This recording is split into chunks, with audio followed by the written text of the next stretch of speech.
If your podcast isn't growing, there's a chance that it's not because you're bad at podcasting, it's because you're accidentally making it way harder than it needs to be. In today's episode, I'm breaking down 5 common growth stunters I see podcasters doing that are making you play the game on hard mode, and how to make it easier instead. Let's get into it.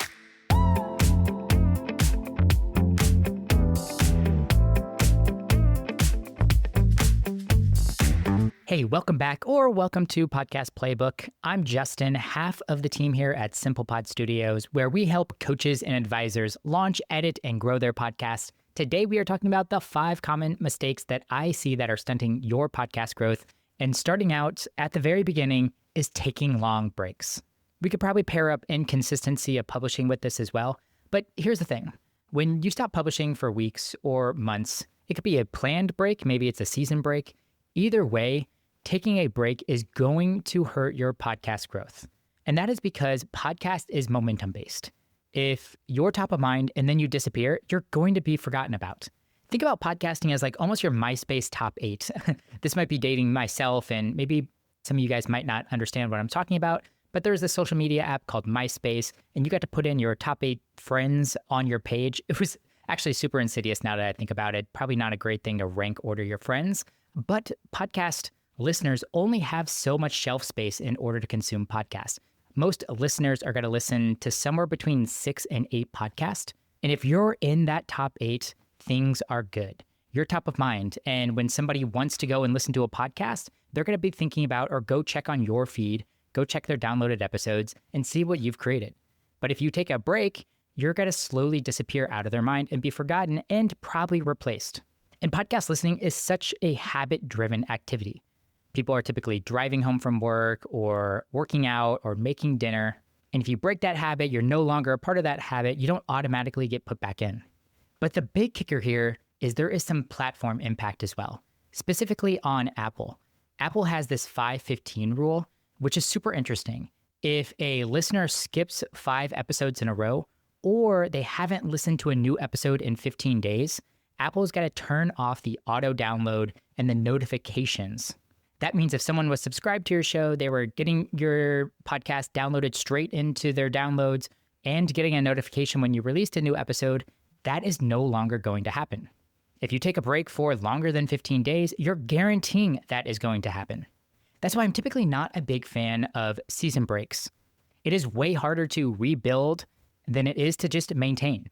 You're not necessarily just picking up where you left off, you're actually starting over. So here's a better idea. First of all, just don't take breaks. I think this should be the default mindset. If you're a weekly show or a bi-weekly show, then you stay consistent to that schedule. But I know that's not practical in all reality. So if you do need to take a break, you need some time off, maybe you're going on vacation for an extended period of time, you're feeling burnt out, you're going to be stepping into a busy period with your business, there are a couple of other approaches that you can take with a season break. You could batch record a bunch of episodes before taking that time off and then just schedule them all out. You could also re-release top high-performing episodes as maybe greatest hits. Actually listen to a podcast where every summer they take a couple of months off during the summer and they re-release about 4 to 6 of their best episodes from the last year. And I don't necessarily mind that. Or another idea is to bring on a guest host. Maybe it's somebody with inside your business or a trusted friend or content creator that you know that can host your show for a couple of episodes. And if you're consistently taking breaks, especially because you're feeling burnt out, this might be a sustainability issue for you. So it might be worth dialing back if you're a weekly show or a twice weekly show, going from twice weekly to weekly or weekly to bi-weekly, or even considering dropping some of the work that's involved with podcasting. Maybe you drop some of the underperforming promotional activities that are tied to your podcast, like posting on Instagram or cutting short videos for YouTube Shorts. Maybe you make your episodes shorter. Maybe you don't have guests on any longer. There are a bunch of different things that you can do to give yourself a break or to build time back into your day while not necessarily taking a break and losing all the momentum that you're building, along with some of those default options that are provided by someone like Apple. I like to think about consistency versus intensity whenever it comes to podcasting, especially early on in your journey. Okay, the number 2 common growth stunter that I see is starting anywhere but the episode promise. So here's the stunter. You're opening with small talk or a long intro or ads before you added any value. Think about this episode. If I first started with some small talk about how my podcast journey has been going, or what's up with the business, or had this long 90-second intro that you guys have heard over and over again, or I put 2 minutes of ads in there, it is likely that you're going to start questioning, is this an episode that I want to start listening to? But if you get straight into the promise of the episode, I already read the title. I decided this was a topic that I was interested in. I clicked on the episode, I pressed play, and what should be next is you should be delivering on that payoff. If you're not delivering on that payoff, what's going to happen is listeners are going to decide to leave quickly. If there's a mismatch between title and expectation and opening and reality, they're also probably going to bounce. Any kind of friction that you're adding to this process, you're likely going to lose people. If you're seeing retention drop-offs in the 70, 60, 50% range, it is likely a sign that you are not getting into the episode promise quickly enough, or not delivering on it at all. So here's a better way to go. My suggestion is to align the opening with the title immediately. One of my favorite and simplest ways to do this is just to start with an episode hook, then lead into the promise of the episode, and then pay off that promise quickly. So what this means is you might hear me reinforce that we're going to be covering 5 common mistakes that I see podcasters make when it comes to podcast growth. Then I'm going to tell you, I'm going to cover all of these and I'm going to give you a better way to approach them. That's the promise. And then I'm going to quickly pay it off. Within 2 minutes, you heard me start to talk about this concept and start on number 1. Figuring out how to deliver value within the first 1 to 3 minutes is super critical for retention and especially for converting new listeners into ongoing listeners. You should always be thinking, how can I earn the next minute? How can I keep guiding a podcast listener and getting them committed to this episode? We've talked about this a couple of times on the podcast. If you're looking to go deeper into this subject, I'd recommend checking out episode 17. My friend Joe Salcihai came on and we talked about interview mistakes that causes listeners to drop off in the first 5 minutes. He gives up a lot of really great examples of how to do it better. There's a lot of really good nuggets in that, and that is episode 17. All right, the third common growth stunter that I see is titling your podcast something clever or cute. Here is the stunter. If your podcast name is vague, clever, branded names that require some kind of explanation, if someone asks you what your show is and you have to explain the name of the show, if there's some kind of inside jokes, made up words, or abstract concepts, these are all going to be things that stunt your growth. Why is that? This is really confusing, especially for new listeners. Imagine that they just searched a topic, your podcast shows up, they look at your podcast name, and they can't quickly figure out what this podcast is about and is it for me. If there is any hesitation, their brain is quickly moving on to the next podcast. Second on this is if a potential listener is confused, it is likely that the platform is confused as well. And that is bad. If Spotify and Apple cannot figure out what your show is about, they will not show it to anyone. You are not going to get any organic growth from search. All you're doing is making it harder for these platforms to categorize and recommend your podcast to others.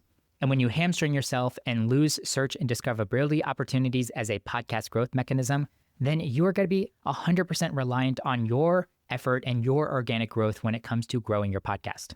You're essentially relying on your existing audience instead of attracting new ones. So here is a better way to approach. I would suggest prioritizing clarity over cleverness whenever it comes to your podcast name. Use language that your ideal listener is already thinking in. Include words that demonstrate what the podcast is about, who it's for, and the desired outcome that your ideal listener wants. We've talked about this tip a lot on the podcast, but something that I would suggest to add further clarity is a subtitle. After you've titled your podcast, give another 5 to 7 words in your podcast name feed to further explain what the show is about, who is it for, and the desired outcome that you help listeners with. And an easy way for you to figure out if your podcast name is confusing or not is to just ask strangers or friends if they understand what your show is about by just sharing the name. All right, the fourth common podcast growth stunter that I see is covering a wide array of topics and having no clear ideal listener in mind. So here's the stunter. If you're jumping between unrelated topics, maybe you cover personal real estate one episode and then building an online business the next, and then your health and fitness the following episode, you're trying to appeal to too many different audiences all at once. And the show clearly doesn't have a defined who is this for. This hurts a lot, similar to what we were just talking about with the podcast name. This confuses listeners. New listeners are always going to question, is this podcast for me? And if they can't find themselves, if they can't identify with the show, if they read the last 5 to 10 episode titles and the episodes are all over the place, they're going to unsubscribe or they're not going to follow at all. If there's no consistent expectation, it's going to be really hard to build a loyal audience. And if you're trying to cover too many topics broadly, then you're always going to be competing against the specialist in every category, and you're probably going to lose. Podcasting has got incredibly niche over the last 5 years, and now you can find shows about subtopics, and those shows are covering those subtopics so well. And finally, if you cover a bunch of different topics, it's going to be really hard for your existing audience to clearly recommend your podcast to other people. If they can't really describe what the show is about, then they are going to struggle to tell other people about the show. So here is a better way to approach this. First, define who the podcast is for, what problem you solve, and what outcome you help your listener achieve. Then I like to draw like 3 circles. Think about it, a smaller circle, and then a circle with inside that circle, and then a circle with inside that circle. And this is kind of your 3 layers of your podcast. So if we use Podcast Playbook, for example, I'll start with the big layer first. In a large concept, this podcast is all about business marketing. It's how to use content to grow your business. With inside that niche, I talk specifically to podcasters, people who are using podcasts to grow their business. And then finally, actually with inside that niche, I like to talk about podcast growth. How can you grow a podcast in order to grow your business?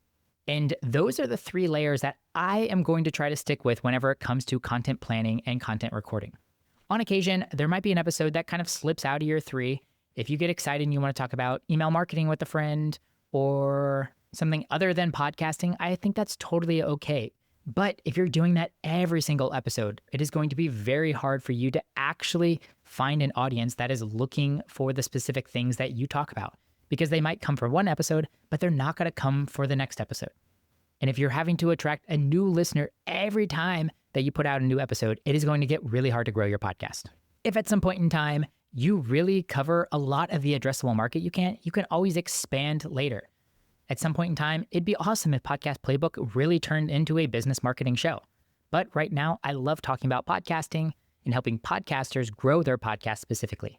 On that note, though, I think niching down can be a really tough exercise. I've helped a lot of clients with this, and I've struggled with it on my own shows from time to time, especially it's really hard to read the label whenever you're inside the jar. So if you need a recommendation, you want some help or support to get a little bit more niche, go check out episode 4 of Podcast Playbook.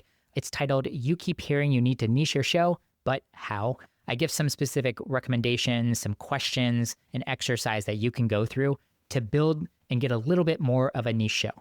All right, our last podcast growth stunter that we're going to talk about, number 5, is not studying what's working. Here's the stunter. You publish, you move on, and then you repeat. There's no reflection or iteration period, and you treat pretty much every episode like a fresh guess.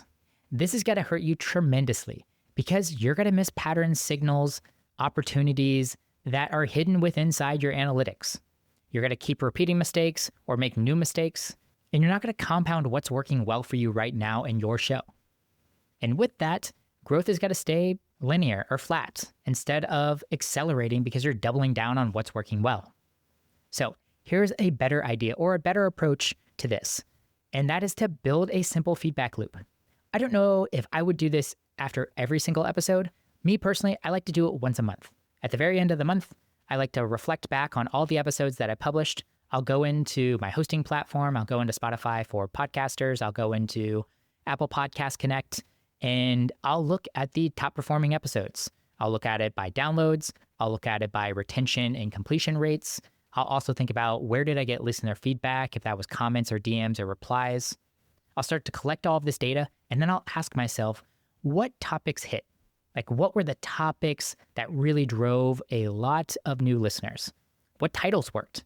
What was I really surprised about from a titling standpoint? And where did people drop off? Did I have a great episode with a lot of downloads, and then all of a sudden I lost a bunch of listeners early on? Maybe there's a misconnect in my content, or maybe I drug a little bit long at the beginning. I'll be asking myself each one of these questions after I review analytics at the end of the month, and I'll take that information and I'll apply it to next month's content planning. I'll double down on winners. If there's a episode or a topic that hit really well, I'll try it again.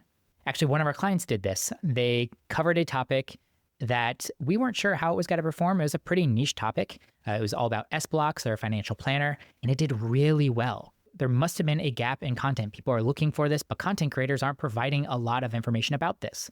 So they tried it again, and sure enough, the second episode also rose to a top 5 episode in their catalog.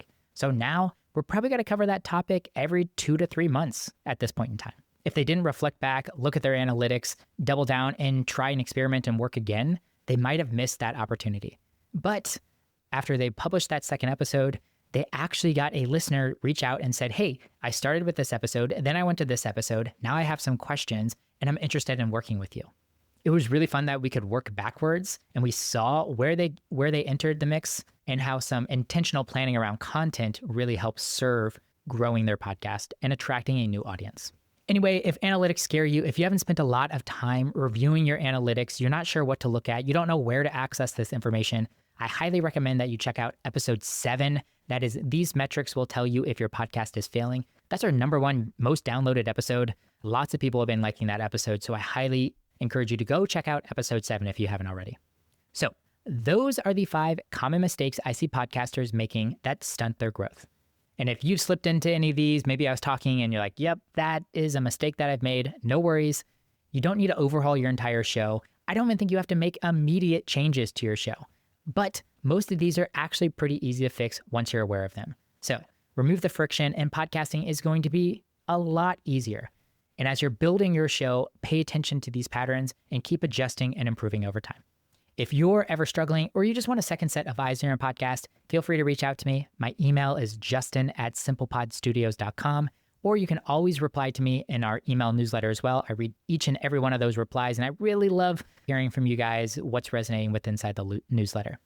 Which, speaking of, if you want more breakdowns like this, plus resources to make podcasting easier or updates on upcoming events we're hosting for podcasters, you can join our newsletter at simplepodstudios.com/newsletter, or you can also just use the link in the show notes. All right, that is it for today's episode. And thanks for tuning into Podcast Playbook.